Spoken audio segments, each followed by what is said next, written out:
हिंदुस्तानी stage की रवायत में हबीब तनवीर का रंगमंच अपनी एक अलहदा शान और पहचान रखता है। उन्होंने ड्रामे की रवायत को एकेडमिक्स के जंजाल से बाहर निकाला और उसे एक खरी, जीती जागती जमीनी सतह पर ला खड़ा किया। उर्दू में वो सबसे ज्यादा मशहूर अपने नाटक आगरा बाजार के वास्ते से हुए, लेकिन उनका सबसे बड़ा कारनामा यही है कि उन्होंने ब्रेख्त की तरह आम इंसानी जिंदगी को बजाय खुद ड्रामे की शक्ल दी। हिंदुस्तानी ड्रामे की लोक रवायत को लोक नाच और लोक गीतों समेत हबीब तनवीर के ड्रामों में एक नई जिंदगी मिली। उन्होंने ड्रामे की जिस रवायत को तरक्की दी उसे हम दुनिया की सबसे अनोखी रवायत भी कह सकते हैं। उनके ड्रामों में जिंदगी इस तरह सांस लेती है कि सच्चाई और अदाकारी का भेद मिट जाता है। हबीब तनवीर की छत्तीसगढ़ी नाटक मंडली ने हिंदुस्तान के मुख्तलिफ इलाकों के साथ साथ मगरबी दुनिया को भी अपनी तरफ मुतवज्जो किया। हबीब तनवीर के अनपढ़, खुरदुरे और बज़ाहिर गैर तरबियत याफ्ता अदाकारों ने अपने रोल से एक दुनिया को हैरान कर दिया। उनके लिए सारी धरती एक स्टेज थी और उसका हर बासी एक कलाकार। कुछ ऐसे लोग भी होते हैं जिनके उठ जाने से चारों तरफ सन्नाटा फैल जाता है या सन्नाटे का एहसास गहरा हो जाता है। हबीब तनवीर ऐसे ही लोगों में थे। वो थिएटर की दुनिया का सबसे रोशन सितारा अपने ज़माने का कहे जा सकते हैं। इसके अलावा यूं भी उन्होंने पूरी ज़िंदगी में सियासी एतबार से, समाजी एतबार से, तहजीबी एतबार से, कला और कहना चाहिए रंगमंच के एतबार से जैसी भरपूर ज़िंदगी गुजारी, उसकी कोई मिसाल हमें दूसरी दिखाई नहीं देती। अब से 2 बरस पहले तक वो हमारे साथ थे। उनका जाना ऐसा लगता है, मुझे ख्याल आता है कभी कभी कि एक शेर कहा था मजीद अमजद ने, जो हम इधर से गुजरते हैं कौन देखता है, जो हम इधर से न गुजरेंगे कौन देखेगा। यानी आना जाना तो लगा रहता है ज़िंदगी में, लेकिन कुछ लोगों का जाना वाकई ऐसा लगता है कि दुनिया अब वैसी नहीं रही जैसे उनके सामने थी। हम उस शख्स को याद करने के लिए, हबीब तनवीर को याद करने के लिए, जो हिंदुस्तान में थिएटर की एक नई रवायत का बानी था, जो अपने आप में एक बहुत अच्छा अदाकार था और जिसने कहना चाहिए कि हिंदुस्तान में रंगमंच के तसव्वुर को एक बिल्कुल नई जहत थी।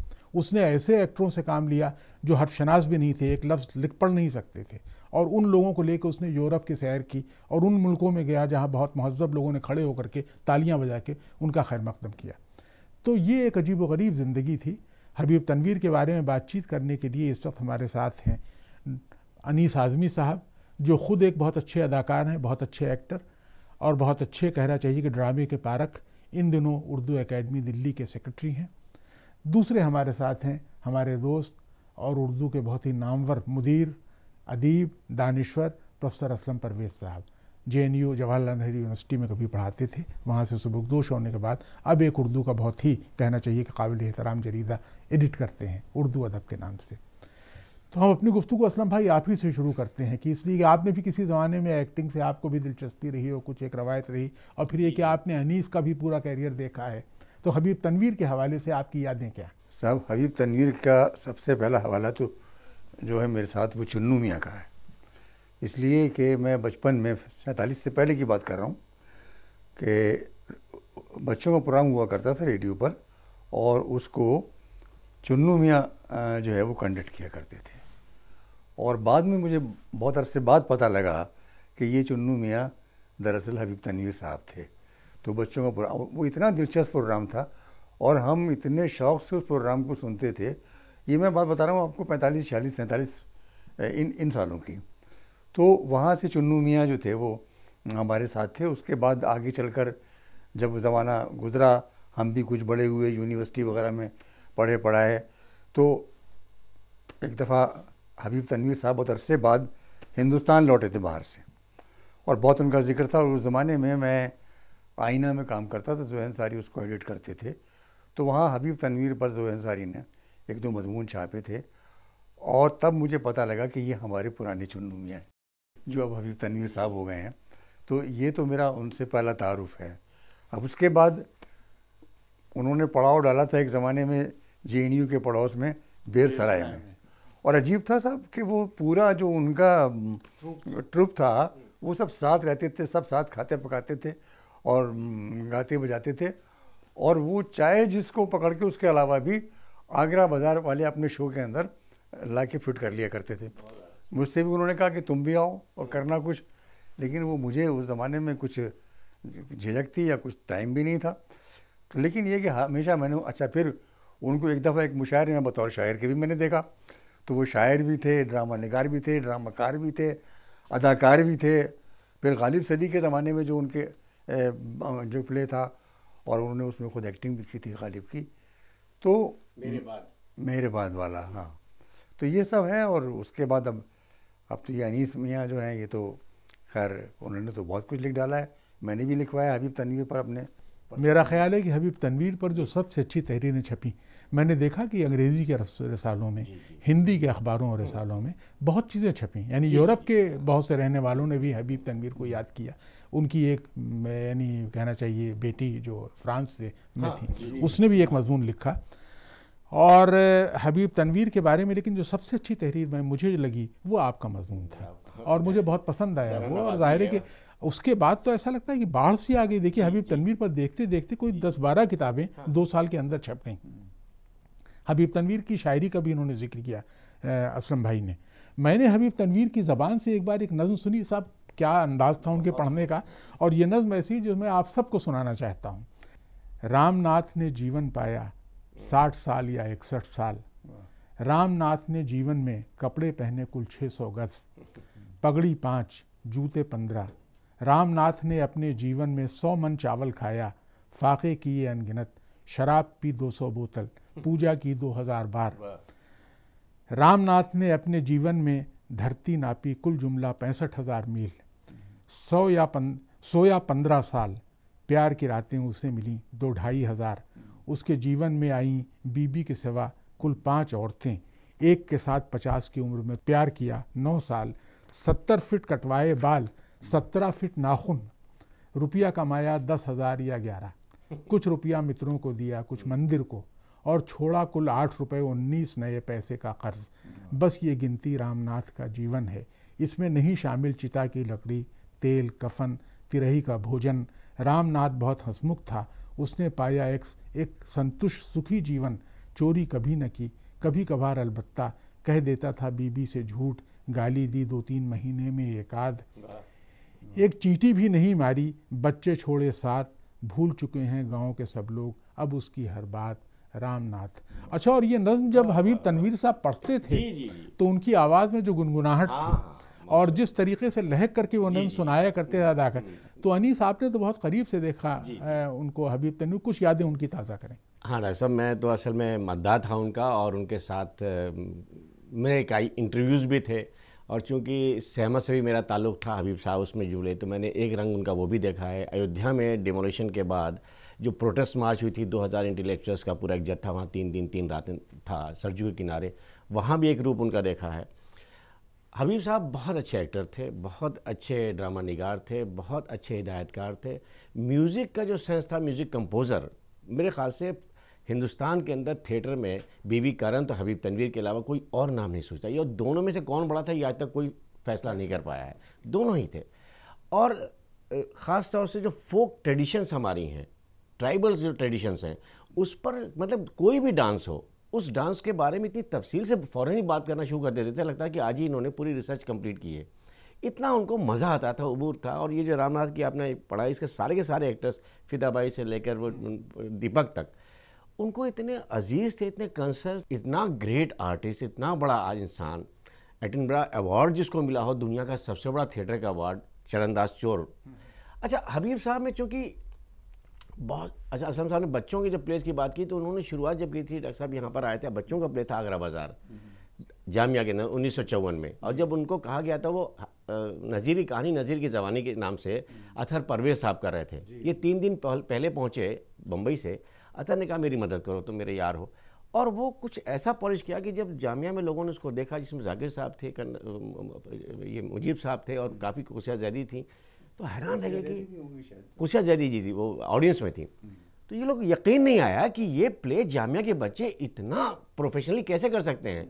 तो अतहर परवेज़ साहब ने शो के बाद राज खोला कि ये हबीब है मेरे दोस्त, बम्बई से आए, इन्होंने 3 दिनों में जो पॉलिश किया, ये सारा कमाल इनका है। भाई हबीब साहब का मामला ये था कि बम्बई भी जब वो पहुँचे हैं, उसकी रुदाद इन्होंने जुल्फ़िकार बुखारी ने अपनी आपबीती में लिखी है।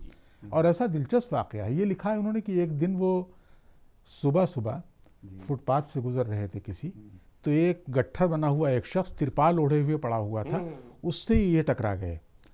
उसने जब अपनी आंखें खोली चौंक करके तो मालूम हुआ एक नौजवान है अच्छी शक्ल सूरत का। इन्होंने देखा तो उसका जिस्म बुखार में भुन रहा था, बिल्कुल आंखें बिल्कुल लाल हो रही थी, परेशान था। इन्होंने पूछा तुम कौन हो? उसने कहा मेरा नाम हबीब तनवीर है। कहा चलो मेरे साथ चलो। वो अपने घर ले गए, उनके लिए कपड़े मंगवाए, उनसे कहा जाके नहाओ, दवाएं मंगवाई, ये सब हुआ और ये उनके साथ रहने लगे कुछ। उस ज़माने में ये गज़लें हाफिज़ की गाया करते थे तरन्नुम में, बहुत उम्दा। तो उन्होंने जिक्र किया है फैज़ अहमद फैज़ ने और जुल्फ़िकार बुखारी ने के घर पर कभी पतरस बुखारी ने जब हबीब साहब की ज़बान से वो गज़लें सुनी तो उन्होंने कहा कि भाई लगता है कि आसमान से नूर की बारिश हो रही है, ये कैफियत थी। अच्छा, वो आदमी राज्यसभा का मेंबर रहा इतने ज़माने तक। आप ये देखिए उसको बड़े बड़े अवार्ड्स मिले हर जगह पर। हमारे यहाँ जामिया मिल्लिया में वो विजिटिंग प्रोफेसर के तौर पर आए थे। उर्दू ड्रामे की पूरी रवायत में ऐसे लोग जो अपनी शख्सियत की बिना पर कहानी बन गए। असलम भाई ये बताइए, मेरे ख्याल में एक तो आगा हशर काश्मीरी की जो एक रवायत है पूरी, इसके अलावा आप देखिए कि हबीब साहब ने, लेकिन उर्दू वालों ने कुछ सबब तो रहा होगा कि हबीब तनवीर की वो कदर नहीं की जो करनी चाहिए थी। असल में बात यह है कि उर्दू वाले थिएटर से कुछ बहुत ज़्यादा करीब रहे नहीं। असल बात यह है, अगर थिएटर से करीब होते तो ये ना होता। थिएटर, हमारे यहाँ थिएटर नाम की कोई चीज़ उस तरह से थी नहीं। ड्रामा लिखने की रिवायत थी, ड्रामा लिखो, ड्रामे की किताबें छापो। तो ड्रामा तो लिखने की चीज़ नहीं, ड्रामा तो करने की चीज़ है। डॉक्टर साहब, ये कतई कलाम जी, इतने लोग उर्दू बैकग्राउंड के जो थिएटर में आए, मैं नाम नहीं लूँगा किसी का, अगर वो आए और थिएटर को उन्होंने बहुत कुछ दिया, इसमें कोई शक नहीं। लेकिन हबीब तनवीर वाहिद थे जो थिएटर में आए उर्दू बैकग्राउंड के, बीवी और बेटी को साथ लेकर आए। हर शो में बीवी और बेटी मौजूद होती थी, दूसरा नाम आपको हिंदुस्तान में नहीं मिलेगा। हाँ, ये सही भी। मोनिका और मैंने देखा उसके साथ नगीन हर शो में, मतलब पूरा बैक स्टेज मोनिका जी संभालती थी और स्टेज के ऊपर बेटी उनकी होती थी नगीन। और जिस वक्त निकाह नगीन का हो रहा था, मुझे बुलाया था, मैं गया था, तो मैं देख के हैरान रह गया कि हबीब साहब ने ये कौन सा रूप धारा है। सादिक़ैन से 99 नाम अल्लाह के लिखवाए थे जो है, और वो सिर्फ डेकोरेशन था शादी में और कुछ नहीं था। तो मैंने कहा हबीब साहब ये आपका रूप? कह लें मैं मुसलमान भी तो हूँ, मेरा बाप बहुत बड़ा मौलवी था। और मौलवी बड़ा सा मुझे याद आया कि जब वो प्ले डायरेक्ट करते थे श्रीराम सेंटर रेपेट्री के लिए, जिस लाहौर ने व्याख्या असगर वजाहत का, उसमें मौलवी का किरदार सबसे, आपने देखा होगा, सबसे स्ट्रॉन्ग किरदार मौलवी का था। तब मैंने कहा हबीब साहब इसमें तो आपने जादू की एक ज़िंदगी इसको दे दी है, किरदार तो मुंह बोलता है। कह लें कोई नहीं है, मेरा बाप है, मैंने अपने बाप को जो कुछ देखा वो पूरा का पूरा होता है। तो ये हबीब साहब का एक बहुत बड़ा कमाल था। और वो जब भी कोई प्ले लिखते थे, डॉक्टर साहब आप उनकी तहरीरें देखिए, वो बताते हैं मैं किस किताब को मुतासिर हुआ, उससे मैंने ज़बान ली और उस ज़बान को अपने ऊपर हावी होने दिया और फिर उस ड्रामे के अंदर ये मतलब कहाँ से इन्फ्लुएंस होकर मैंने लिखा है। तो ये उनका कमाल था। गालिब का आपने जिक्र किया है, उनका ड्रामा मेरे बाद, उसमें जो पूरी गालिब के खतूत के हवाले से जो उन्होंने अक्स किया है किसी और ने नहीं किया। नहीं, 69 में इंदिरा गांधी ने कहा था कि हम 5000 रुपये देंगे उस आदमी को जो कि गालिब को ड्रामा लिखेगा।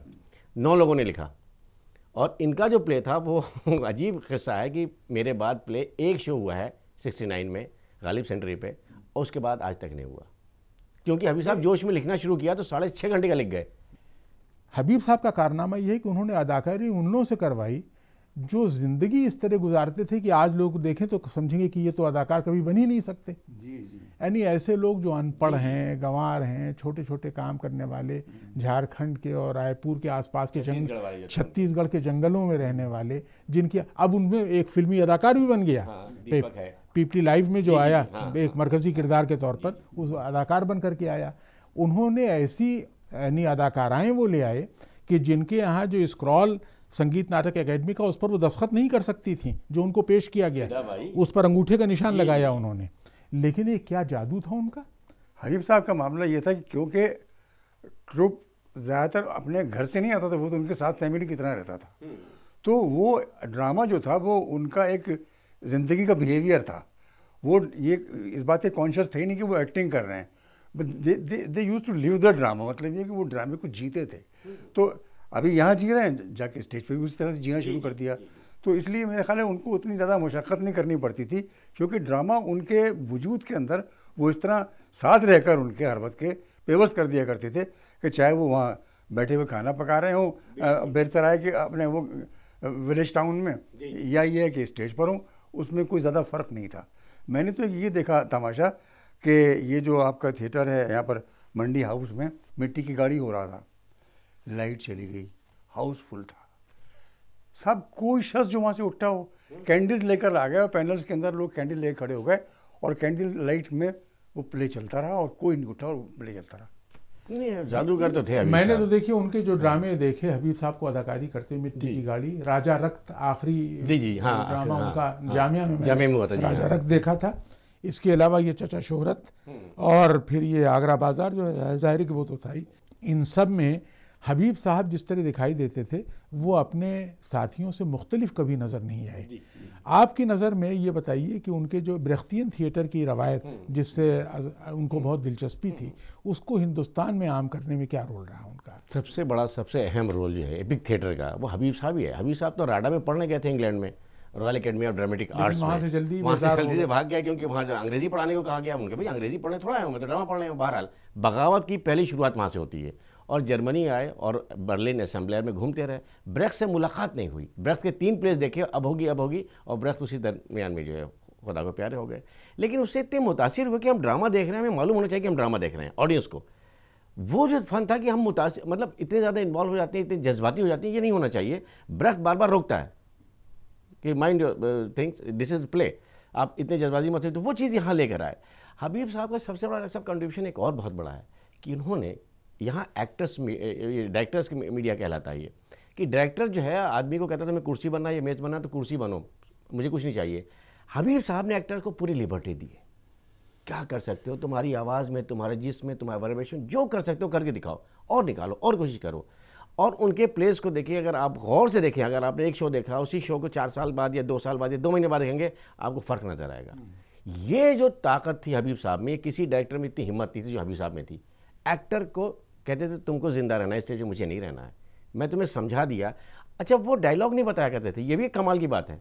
वो कॉन्सेप्ट देते थे कि ये है, इसको बोलो, इस ख्याल को कैसे बोलोगे, तुम्हारे पास कौन से लफ्ज़ हैं, उस लफ्ज़ में बोलो।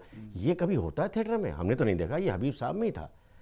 हबीब साहब की एक और चीज़ थी जिसका कंट्रीब्यूशन हमको मानना चाहिए, आज कहीं भी देखने में नहीं आ रहा, संस्कृत प्लेस। अच्छा, एक तरफ देखिए संस्कृत ड्रामे की रवायत थी जो बहुत अजीमुशान रवायत है हमारे मुल्क की। फिर ये कि उर्दू में जब ड्रामों का सिलसिला शुरू हुआ तो हबीब साहब को जो रवायत मिली थी वो ज़ाहिर है कि इब्टा की रवायत पूरी, और जिस पर उर्दू का बहुत गहरा असर था। और सारे के सारे लोग आप देखिए, यानी बलराज साहनी तक, और ये ज़ाहिर है कि ये सब कहना चाहिए कि उर्दू से मुतासिर ये लोग चले आ रहे थे। उसके बाद हबीब साहब जामिया आए, और जामिया में मेरे ज़माने में भी एक बार हबीब साहब 80s में आए थे, जब विजिटिंग प्रोफेसर के तौर पर कुछ दिनों तक यहाँ रहे। लेकिन उससे पहले जब आए तो उन्होंने अपनी मंडली बनाई थी, और बेगम कुदसिया जैदी के साथ कुछ दिनों तक उन्होंने काम किया था हिंदुस्तानी थिएटर में। फिर अपना उन्होंने नया थिएटर ये बनाया। तो ये जो पूरा डेवलपमेंट हुआ है, आपने ज़ाहिर है कि मुख्तलिफ ज़मानों में देखा। हबीब साहब से बाद में मुलाकातें आपकी कैसी रहीं?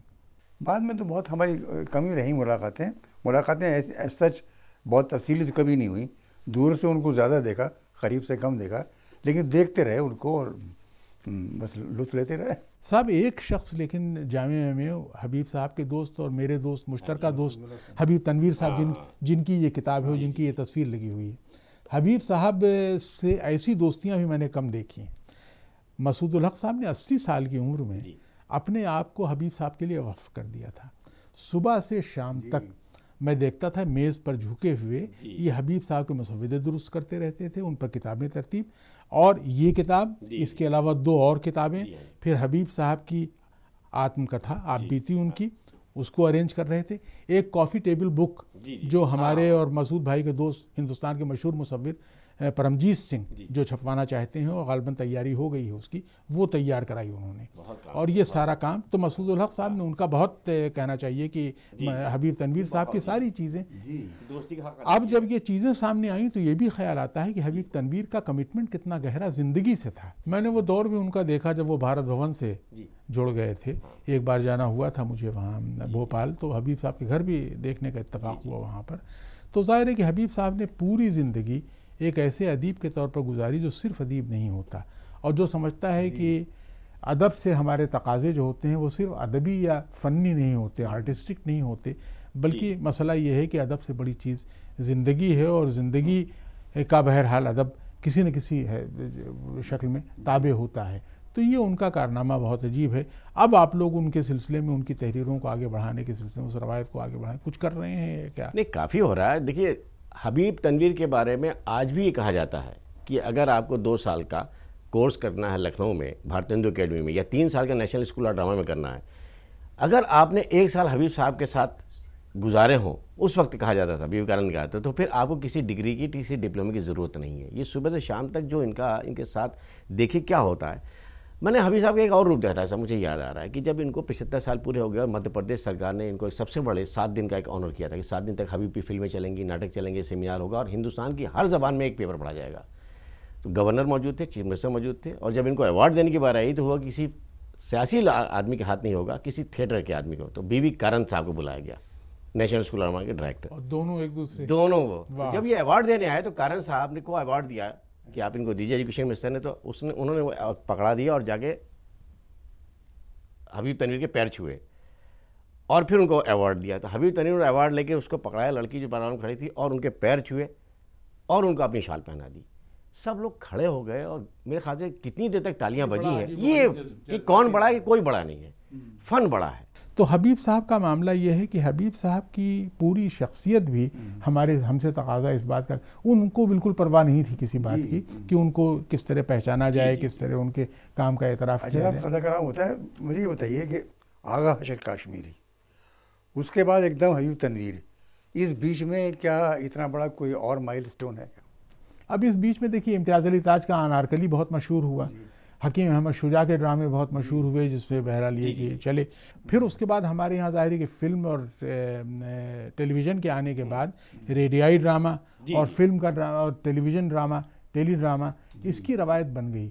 लेकिन ज़रूरत इस बात की है कि हबीब तनवीर ने जो रवायत कायम की थी, असमें ड्रामे का, जैसे आपने बड़ी बुनियादी बात कही थी कि ड्रामे का काम लिखा जाना नहीं है, किया जाना है, तो ये ज़ाहिर है कि एक बहुत अच्छी चीज़। और ड्रामे करने और लिखने के लिए आदमी में गैर मामूली, कहना चाहिए कि एक तरह की मारूजियत और एक तरह की संगीनी चाहिए।